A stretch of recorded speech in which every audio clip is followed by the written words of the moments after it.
ನಮಸ್ಕಾರ ಎಲ್ಲರಿಗೂ, welcome back to minimum talks. ಇತ್ತೀಚೆಗಷ್ಟೇ ನೆಟ್ಫ್ಲಿಕ್ಸ್ನಲ್ಲಿ ಅಡೋಲಸೆನ್ಸ್ ಅನ್ನೋ ಒಂದು ಸೀರೀಸ್ ಬಿಡುಗಡೆಯಾಯಿತು. ಬಿಡುಗಡೆಯಾದ ನಂತರ ಈ ಸೀರೀಸ್ ಗಮನಾರ್ಹವಾದಂತಹ ಯಶಸ್ಸನ್ನ ವೀಕ್ಷಕರಿಂದ ಪಡೆಯಿತು. ಈ ಸೀರೀಸ್ ಜಗತ್ತಿನಾದ್ಯಂತ ಮ್ಯಾನೋಸ್ಪಿಯರ್, ಆನ್ಲೈನ್ ಮಿಸಾಜಿನಿ ಅಂದ್ರೆ ಪುರುಷತ್ವ, ಸ್ತ್ರೀದ್ವೇಷ, ಸ್ತ್ರೀವಾದಕ್ಕೆ ವಿರೋಧವನ್ನ ಉತ್ತೇಜಿಸುವ ವೆಬ್ಸೈಟ್ಸ್, ಬ್ಲಾಗ್ಸ್ ಹಾಗೂ ಆನ್ಲೈನ್ ಪ್ಲಾಟ್ಫಾರ್ಮ್ಸ್ಗಳ ವೈವಿಧ್ಯಮಯ ಸಂಗ್ರಹ ಈ ಮ್ಯಾನೋಸ್ಪಿಯರ್. ಹೀಗೆ ಇಂಟರ್ನೆಟ್ ಹಾಗೂ ಸಂಬಂಧಿಸಿರುವ ತಂತ್ರಜ್ಞಾನಗಳನ್ನ ಸಾಧನವನ್ನಾಗಿ ಬಳಸಿ ಸ್ತ್ರೀದ್ವೇಷವನ್ನ ವ್ಯಕ್ತಪಡಿಸೋದು. ಈ ಸೀರೀಸ್ ಇದರ ಹಾಗೂ ಈಗಿನ ಯುವಜನತೆಯ ದುರ್ಬಲತೆಯ ಬಗ್ಗೆ ಅಂತಾರಾಷ್ಟ್ರೀಯ ಮಟ್ಟದಲ್ಲಿ ಚರ್ಚೆಗಳನ್ನ ಹುಟ್ಟುಹಾಕಿತು. ಶಾಲೆಗಳಲ್ಲೂ ಕೂಡ ಈ ಸೀರೀಸ್ ಅನ್ನ ತಪ್ಪದೇ ತೋರಿಸಬೇಕು ಅನ್ನೋಷ್ಟು ಮಟ್ಟಕ್ಕೆ ಮಹತ್ವವನ್ನ ಪಡೆಯಿತು. ಬರೀ ಒಂದು ಸೀರೀಸ್ ಏನಿದೆ ಇದರಲ್ಲಿ ಅಂದ್ರೆ ಇದು ಕಾಲ್ಪನಿಕ ಕಥೆಯಲ್ಲ, ನಿಜವಾಗಿ ನಡೆದಂತಹ ಘಟನೆ. ಜೇಮಿ ಎಂಬ ಒಬ್ಬ 13 ವರ್ಷದ ಹುಡುಗ ತನ್ನ ಕ್ಲಾಸ್ಮೇಟ್ ಹುಡುಗಿಯನ್ನ ಚಾಕುವಿನಿಂದ ಚುಚ್ಚಿ ಅಮಾನುಷವಾಗಿ ಕೊಲೆ ಮಾಡ್ತಾನೆ. ಅದು CCTV ಕ್ಯಾಮೆರಾದಲ್ಲಿ ಕೂಡ ಸೆರೆಯಾಗಿರುತ್ತೆ. ಅದರ ಆಧಾರದ ಮೇಲೆ ಅವನನ್ನ ಬಂಧಿಸಲಾಗತ್ತೆ. ನಂತರ ಆ ಹುಡುಗನ ಶಾಲೆಯಲ್ಲಿ ತನಿಖೆಯನ್ನ ನಡೆಸ್ತಾರೆ. ಆ ಹುಡುಗ ಭೀಕರವಾಗಿ ಆ ಹುಡುಗಿಯನ್ನ ಸಾಯಿಸೋಕೆ ಕಾರಣವಾದ್ರೂ ಏನು ಅಂತ ವಿಚಾರಿಸುವ ಸಮಯದಲ್ಲಿ ಅವನ ವಿಚಾರಗಳನ್ನ, ಅವನ ಕುಟುಂಬದ ಸದಸ್ಯರ ಬಗ್ಗೆ ಅವನು ಏನನ್ನ ಯೋಚಿಸ್ತಾನೆ, ಮಹಿಳೆಯರ ಬಗ್ಗೆ ಅವನು ಹೇಗೆ ಥಿಂಕ್ ಮಾಡ್ತಾನೆ, ಅವನ ಬಗ್ಗೆ ಅವನಿಗೇನನ್ಸುತ್ತೆ ಅನ್ನೋ ಎಲ್ಲಾ ದೃಷ್ಟಿಕೋನಗಳು ಆ ಸಂದರ್ಶನದಲ್ಲಿ ಬಹಿರಂಗವಾಗುತ್ತೆ. ಆಗ ಹೊರಬರೋದೇ ಒಂದೊಂದೇ ಚಿತ್ರ ವಿಷಯಗಳು.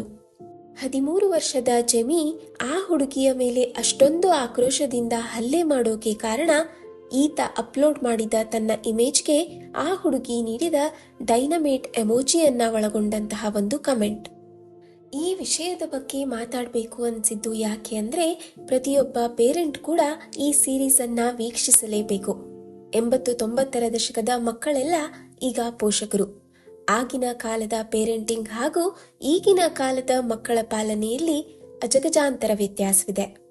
ಹೈಸ್ಕೂಲ್ನಲ್ಲಿ ಕಲಿತಾ ಇದ್ರು ಇನ್ನೂ ನಾವು ತುಂಬಾ ಚಿಕ್ಕವರು ಅಂತಾನೆ ಭಾವಿಸ್ತಿದ್ವಿ. ಆದ್ರೆ ಈಗಿನ ಮಕ್ಕಳು ಯಾವ ತರ ಯೋಚಿಸ್ತಾರೆ, ಅವರ ಲೋಕಾನೇ ಬೇರೆ ಅನ್ನೋದು ಈ ಸರಣಿಯಲ್ಲಿ ತೋರಿಸಲಾಗಿದೆ. ನಾವೆಲ್ಲರೂ ಪ್ರೌಢಾವಸ್ಥೆಯಲ್ಲಿದ್ದಾಗ ಕೀಪ್ಯಾಡ್ ಮೊಬೈಲ್ ಫೋನ್ಗಳು ಕೂಡ ಸಿಕ್ಕಿದ್ದೇ ಹೆಚ್ಚು. ಆಗಿನ ಕಾಲದ ಹೆಚ್ಚಿನ ಪೋಷಕರಿಗೆ ಇಂಗ್ಲಿಷ್ ಓದು ಬರಹ ತಿಳಿದಿರಲಿಲ್ಲ.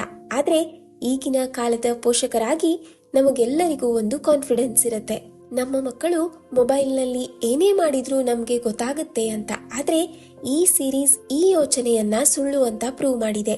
ಯಾಕೆ ಅಂದ್ರೆ ಈಗಿನ ಮಕ್ಕಳದ್ದು ಅವರದ್ದೇ ಆದ ಲಿಂಗೋ ಇದೆಯಂತೆ, ಅವರದ್ದೇ ಆದ ಸಿಂಬಾಲಿಕ್ ಲ್ಯಾಂಗ್ವೇಜ್, ಅವರಿಗೆ ಅಷ್ಟೇ ಅರ್ಥ ಆಗುವಂತಹ ಒಂದು ಭಾಷೆ ಇದೆಯಂತೆ. ಸಾಮಾನ್ಯವಾಗಿ ಎಲ್ಲರೂ ಎಮೋಜೀಸ್ ಅನ್ನ ಯೂಸ್ ಮಾಡ್ತೀವಿ. ನಮ್ಮ ಪ್ರಕಾರ ಉದಾಹರಣೆಗೆ ಹೃದಯದ ಎಮೋಜಿ ಏನಿದೆ ಅದು ಪ್ರೀತಿ ಅನ್ನೋ ಅರ್ಥ ಕೊಡುತ್ತೆ. ಬೇರೆ ಬೇರೆ ಬಣ್ಣಗಳಲ್ಲಿರುವ ಹಾರ್ಟ್ ಎಮೋಜೀಸ್ ಕೂಡ ಸ್ನೇಹ, ಪ್ರೀತಿಯನ್ನೇ ಸೂಚಿಸುತ್ತೆ. ಆದ್ರೆ ಈಗಿನ ಟೀನೇಜರ್ಸ್ ಪ್ರಕಾರ ಪ್ರತಿ ಎಮೋಜೀಸ್ಗೂ ಬೇರೆಯದ್ದೇ ಅರ್ಥವಿದೆಯಂತೆ. ನಮ್ಮ ಮುಂದೆನೆ ಕೂತ್ಕೊಂಡು ಅವರು ಎಲ್ಲವನ್ನ ಕಮ್ಯುನಿಕೇಟ್ ಮಾಡಿದ್ರು ನಮಗೆ ಅದರಲ್ಲಿ ಏನೂ ಅರ್ಥ ಆಗದೆ ಇರಬಹುದು. ಅವರದ್ದೇ ಆದ ಒಂದು ಪ್ರಪಂಚ ಸೋಷಿಯಲ್ ಮೀಡಿಯಾದಲ್ಲಿ ರೂಪುಗೊಂಡಿರುತ್ತೆ. ಎಲ್ಲೋ ದೂರದ ದೇಶದಲ್ಲಿ ನಡೆದಿದ್ದು ಪಾಶ್ಚಾತ್ಯ ಸಂಸ್ಕೃತಿಯಲ್ಲಿ ಬೆಳೆದಂತಹ ಹುಡುಗ ಅಲ್ಲಿ ಇಂಥದ್ದೆಲ್ಲ ಸಾಧ್ಯ. ನಮ್ಮ ಮಕ್ಕಳು ಸ್ಕೂಲ್, ಕಾಲೇಜ್ ಬಿಟ್ರೆ ಬೇರೆಲ್ಲೂ ಹೋಗಲ್ಲ.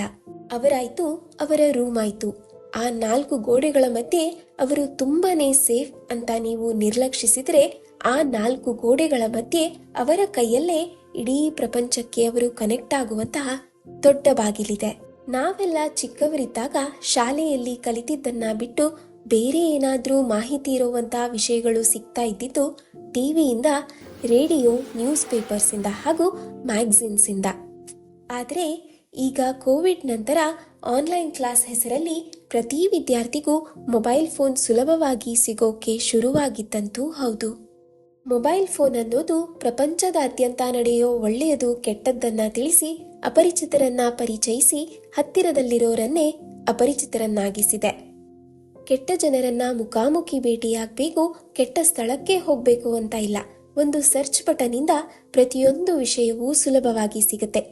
ಮೊಬೈಲ್ ಫೋನ್ ಕೆಟ್ಟದ್ದಲ್ಲ, ಅದನ್ನ ಯಾವ ರೀತಿಯಾಗಿ ಉಪಯೋಗಿಸ್ತಾ ಇದ್ದೀವಿ ಅನ್ನೋದು ಮುಖ್ಯ.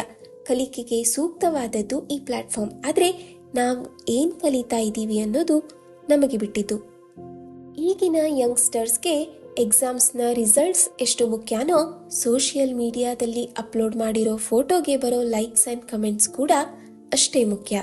ಮಕ್ಕಳನ್ನ ಪಾಲನೆ ಮಾಡುವುದು ಎಲ್ಲ ಪೋಷಕರಿಗೂ ಹೊಸದೇ. ನಮ್ಮ ಮಕ್ಕಳನ್ನ ನೋಡಿಕೊಳ್ಳುವಾಗ ಪ್ರತಿದಿನವೂ ನಮ್ಮ ತಂದೆ ತಾಯಿ ನಮ್ಮೊಂದಿಗೆ ನಡೆದುಕೊಂಡ ರೀತಿ, ಅವರಾಡಿದ ಮಾತುಗಳು, ಹೇಳಿಕೊಟ್ಟ ಪಾಠಗಳು ಎಲ್ಲ ನೆನಪಾಗೋದಂತೂ ನಿಜ. ಈ ಸೀರೀಸ್ನಲ್ಲಿ ಬರುವ ಹುಡುಗನ ತಂದೆಯ ಬಾಲ್ಯದಲ್ಲಿ ಆತನ ತಂದೆ ಅವನನ್ನ ತುಂಬಾ ಸ್ಟ್ರಿಕ್ಟ್ ಆಗಿ ಬೆಳೆಸಿರ್ತಾರೆ. ತುಂಬಾನೇ ಹೊಡೆದು ಬಡಿದು ಬೆಳೆಸಿರ್ತಾರೆ.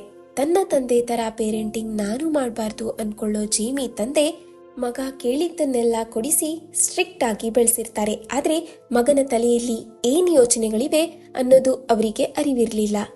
ಮಕ್ಕಳ ಜೀವನದಲ್ಲಿ ಪೋಷಕರ ಪಾತ್ರ ಎಷ್ಟು ಮಹತ್ವದ್ದು, ಹಾಗೆ ಈಗಿನ ಮಕ್ಕಳು ಏನನ್ನ ಯೋಚಿಸ್ತಾರೆ ಅನ್ನೋದನ್ನ ತುಂಬಾ ಅರ್ಥಬದ್ಧವಾಗಿ ಈ ಸೀರೀಸ್ನಲ್ಲಿ ತೋರಿಸಲಾಗಿದೆ. ಈ ಸೋಷಿಯಲ್ ಮೀಡಿಯಾದಿಂದ ಮಕ್ಕಳಿಗೆ ಸಿಗಬಾರದಂತಹ ವಿಷಯಗಳೆಲ್ಲ ಸಿಗತ್ತೆ. ಅವರೇ ಅದನ್ನೆಲ್ಲ ಹುಡುಕಿ ಆ ವಿಷಯಗಳನ್ನೆಲ್ಲ ತಲೆಯಲ್ಲಿ ತುಂಬಿಕೊಳ್ಬೇಕು ಅಂತ ಏನೂ ಇಲ್ಲ. ಸೋಷಿಯಲ್ ಮೀಡಿಯಾಗಳ ಅಲ್ಗಾರಿದಮ್ ಅವರ ವಯಸ್ಸಿಗೆ ಮೀರಿದ ಕಂಟೆಂಟ್ ಅನ್ನ ಸುಲಭವಾಗಿ ಸಿಗುವಂತೆ ಮಾಡುತ್ತೆ.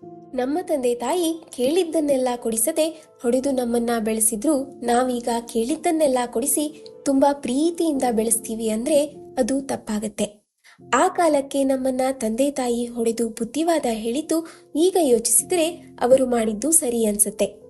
ನಾವೀಗ ಪೂರ್ತಿ ಅವರಂತೆ ಮಕ್ಕಳನ್ನ ಪಾಲನೆ ಮಾಡೋದು ಅಸಾಧ್ಯ. ಹಾಗಂತ ಮಕ್ಕಳಿಗೆ ಪೂರ್ತಿ ಸಲಿಗೆ ಕೊಡಬೇಕು ಅಂತಾನೂ ಇಲ್ಲ. ಸ್ಟ್ರಿಕ್ಟ್ ಪೇರೆಂಟಿಂಗ್, ಜೆಂಟಲ್ ಪೇರೆಂಟಿಂಗ್ ಎರಡೂ ಅವಶ್ಯಕತೆಗೆ ತಕ್ಕಂತೆ ತುಂಬಾನೇ ಮುಖ್ಯ.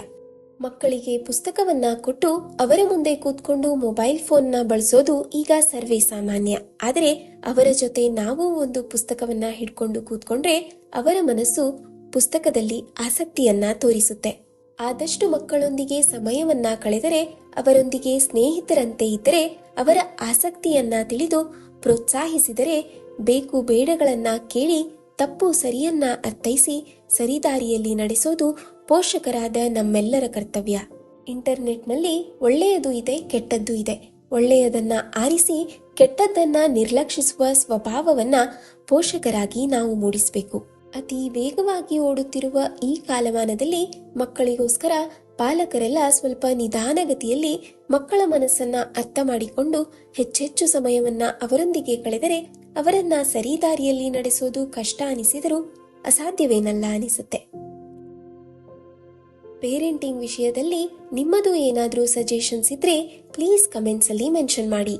ಮಾಹಿತಿಯುಳ್ಳ ಮತ್ತೊಂದು ವಿಡಿಯೋಂದಿಗೆ ಮತ್ತೆ ಸಿಗೋಣ. Thank you for watching.